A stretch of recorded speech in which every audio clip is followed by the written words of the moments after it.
6:10 in the morning. Let's get this day started. Oh, ouch. Let's get this day started. So catch me if I fall.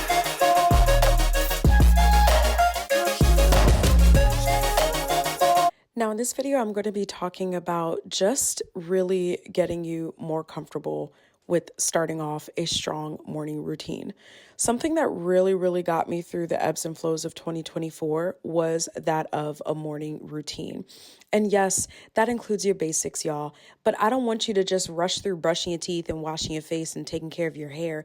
This is a moment to yourself. This is a moment where you can truly enjoy just your body. And I'm not talking about in no nasty XXX way. I'm talking about really just being grateful, using gratitude. Like, yo, I'm grateful that I'm sitting here and I'm washing my face right now. I'm clearing up my skin, clearing up my acne. I'm so grateful right now that I get to brush my hair, or in my case, really like massage my scalp because my braids are still in and they good. They lock in. Shout out to Kayla for doing my braids. But no, your morning routine is actually meant for you. And that's why I'm such a big believer that your morning routine sets the day.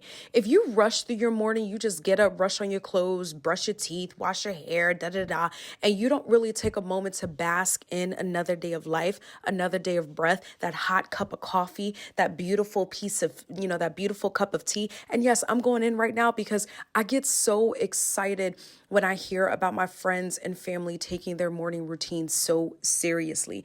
And we have to. Definitely when it comes down to your morning routine, developing your morning routine, the biggest piece of advice that has worked for so many people, especially my own, is to start small.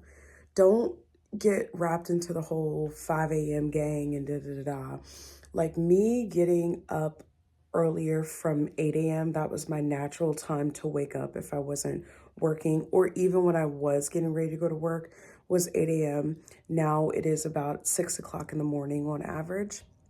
That took time. So my biggest piece of advice is to definitely just make sure that you are taking your time.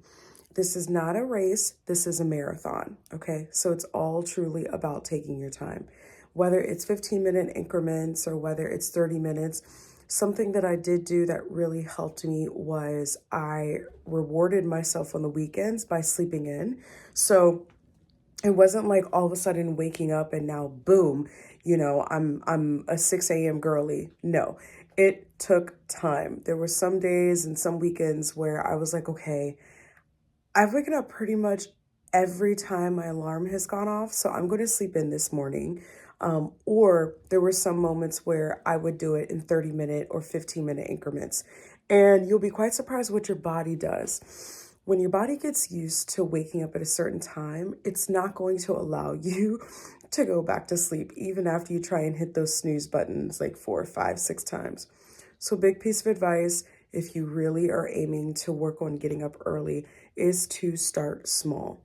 If you want to go ahead and dive in, and yes, that's my cat.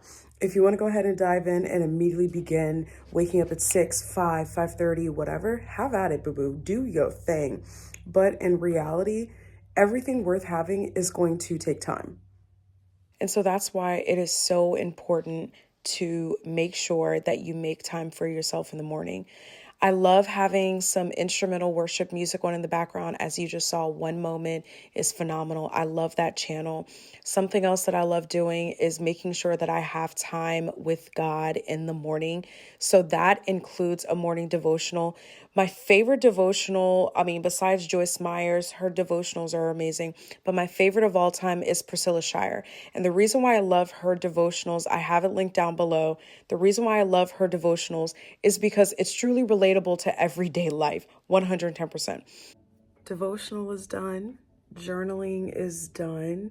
Getting my day organized is done.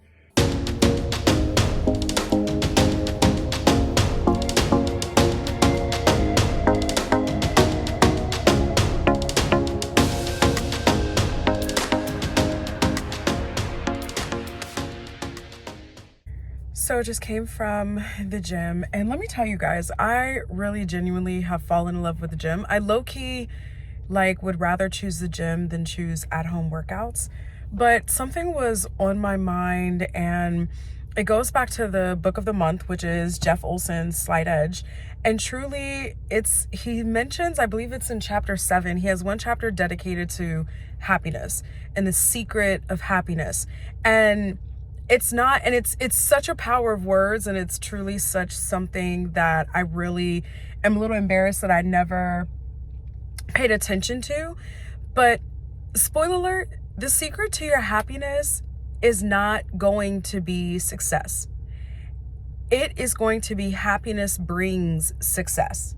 And I know he words it a little differently, but pretty much that is like what one chapter is completely dedicated to.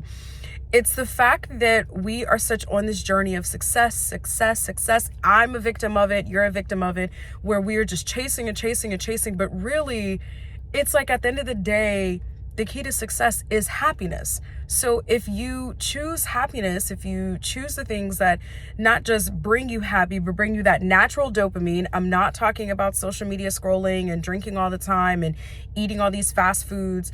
I am talking about good dopamine. I'm talking about the things that bring you joy, that help you sleep peacefully at night. Even if it is 5 minutes, 10 minutes, however long. We're in 2025. There's no more excuses. There's no more excuses. There's no more excuses to start doing research on building that skill.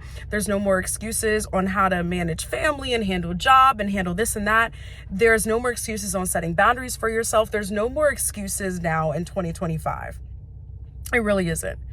And it's funny because although I am almost done with the book, I mix it up between reading the book as well as the audiobook if I'm driving or I'm doing things around the house or whatnot.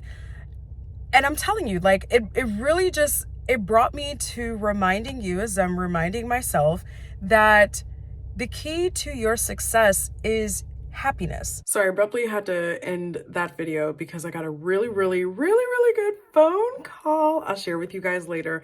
I really don't like to announce too much until after the fact. The power of silence. But to piggyback on what I was just saying, yes, the key to your success is happiness. It is not the other way around. You are not going to find happiness once you are successful. I do not know why so many people forget that. And again, like I said earlier, we all have been victim to it, meaning like success.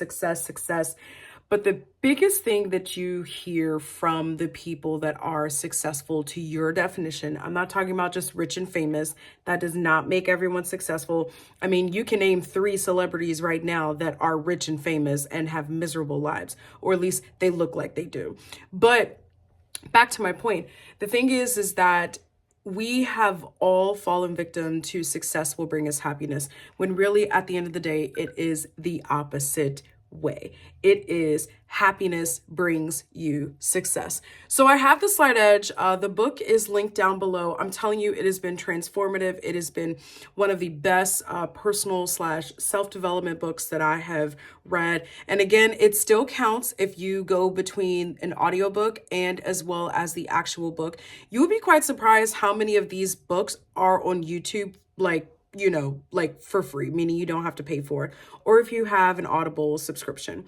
So morning routine has officially been wrapped. I really wanted to put this video up to just inspire you to really take time for yourself before the rest of the world needs you, before you start getting into your emails, your phone calls, etc., and so on.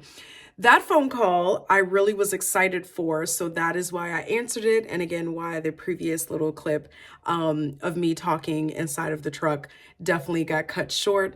But again, you're going to see more of this for me. You're going to be seeing a little bit more of day in the life. You're going to be seeing more inspirational and motivational videos, more of us chit-chatting. I did post a new podcast episode, which is linked down below, which is the Power series. So Power of the Pivot is week 1.